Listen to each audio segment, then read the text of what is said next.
Après une année quelque peu compliquée à cause de la Covid-19, les secondes CAP-APR sont tous passés en terminale. En ce début septembre, nous entamons la phase émaillage de l'atelier céramique, que nous avons commencé l'année précédente sous la houlette de Sylvie Gravelard, céramiste professionnelle. Pour la dernière fois, nous allons en bus à Saint-Maurice-sur-Sorgue, au sein de son atelier. Il fait beau.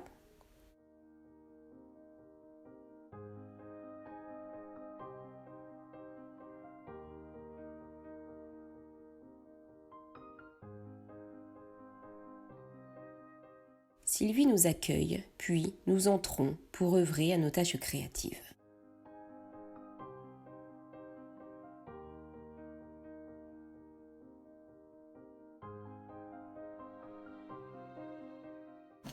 Nous redécouvrons le travail fait avant les vacances d'été. Sylvie nous apporte des explications théoriques. Parce que là, en fait, ce sont des assiettes, donc ce sont des objets utilitaires. Elle a changé de couleur. Et pourquoi elle est orange comme ça? Elle est orange parce qu'il y a de l'oxyde de fer à l'intérieur de cette terre. C'est pour ça qu'elle devient orange en cuisant. Donc on va recouvrir toutes ces pièces qu'on a faites avec de l'émail. Et dans le but de les rendre hygiéniques. Les élèves enlèvent la poussière éventuelle pour que l'émail tienne bien. Ils époussettent. Ça va devenir comme ça, hein. Là, la couleur donc, va changer. Puis, ils essuient leurs assiettes pour ne plus avoir une once de particules.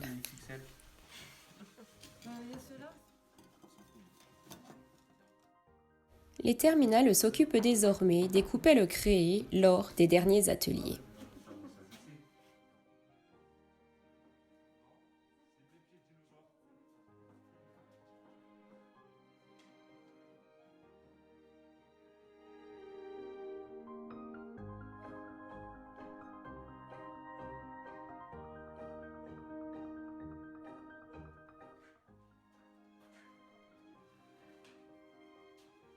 Pendant ce temps, Sylvie s'occupe de la préparation d'un rituel désormais immuable, la confection du thé et du café.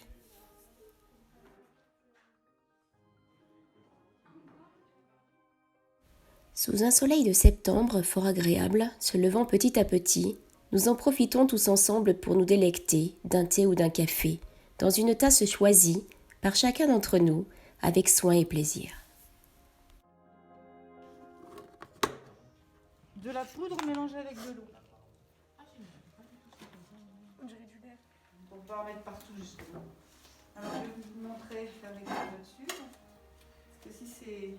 Il était dépoussiéré, je crois. Oui, je vais dépoussiérer. Poser la protection sur leur pièce parce qu'il faut le faire correctement.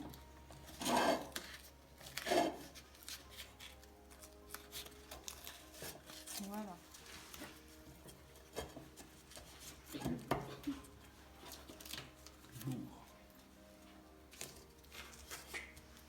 Voilà, donc là, on sait que l'émail ne va pas toucher. Sinon, ça va être tout dégueu. Sylvie nous montre comment protéger le dessous des assiettes. C'est comme ça, et voilà, égoutte maintenant, sans en remettre, voilà, égoutte. Hop, maintenant, Ah, mais non, faut qu'on chope une caisse. Le 4. voilà, fais-le glisser à l'extérieur le plus rapidement possible, pour pas qu'il y ait trop d'épaisseur. Attends un petit peu, tu vas voir qu'il y a des endroits où on peut me poser le doigt.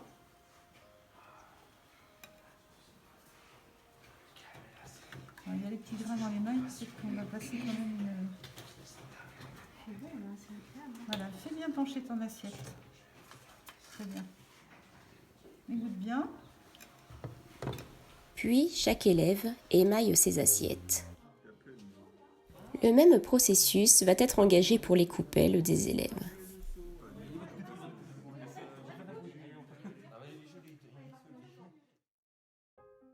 Il est important de remuer l'émail pour que la texture soit homogène.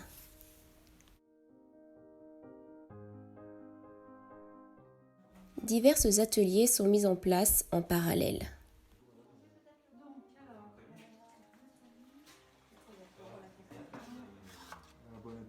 tu vas le poser à côté.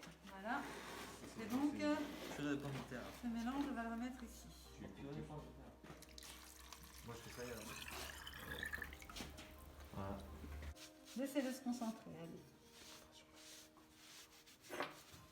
Allez, il faut que tu bouges un peu. Il faut qu'on peut-être qu'on mélange un peu. Hein. Tiens bien là, et mets-le de l'autre côté. Maintenant qu'on voit un petit peu ce qui se passe de l'autre côté.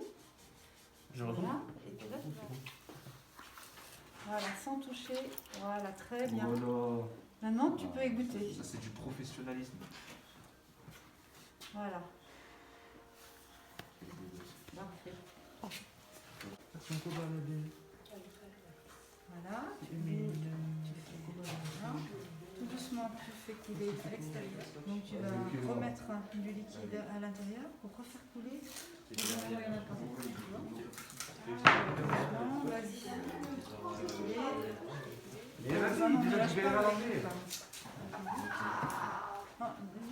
Non, égoutter, pas plonger. Égoutter, c'est-à-dire faire tomber les gouttes, comme ça, en secouant un petit peu. Les élèves peuvent être fiers car ils maîtrisent comme des chefs.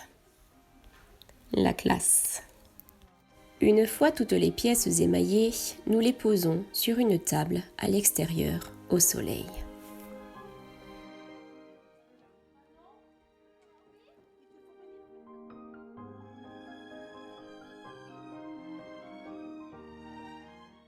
Après une courte pause, nous écoutons Sylvie qui nous apporte des informations sur la suite de notre émaillage. Avec les brosses à dents, qui peut donner ce genre de choses, ou soit comme ça avec le pinceau pour donner aussi quelque chose d'assez abstrait. Donc le mélange c'est toujours pareil, de la poudre avec de l'eau. Hein. Si on prend que le dessus, on aura que de l'eau. Donc il faut quand même mélanger un peu, pas appuyer trop avec le pinceau qui est un peu délicat. Et après on peut faire par exemple juste ça. Voilà. Nous voici à l'extérieur.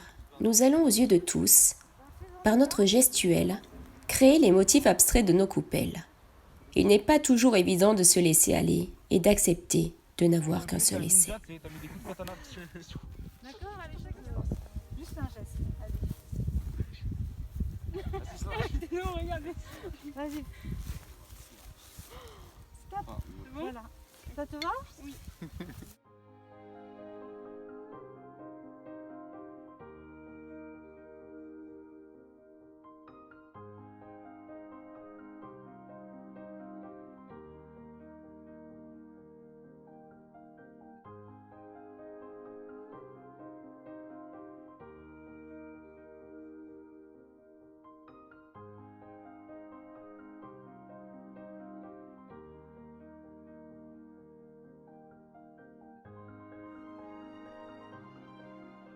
Certains élèves prennent le temps d'observer avec méticulosité les créations de Sylvie au cœur de son atelier. Sous le regard de ce beau félin, Sylvie nous montre et explicite ses dernières créations qui l'animent, à partir de lettres et de consonnes. Nous entrons encore un peu plus dans son univers, avant de devoir repartir vers la cité scolaire Jean Jaurès, à Saint-Afrique.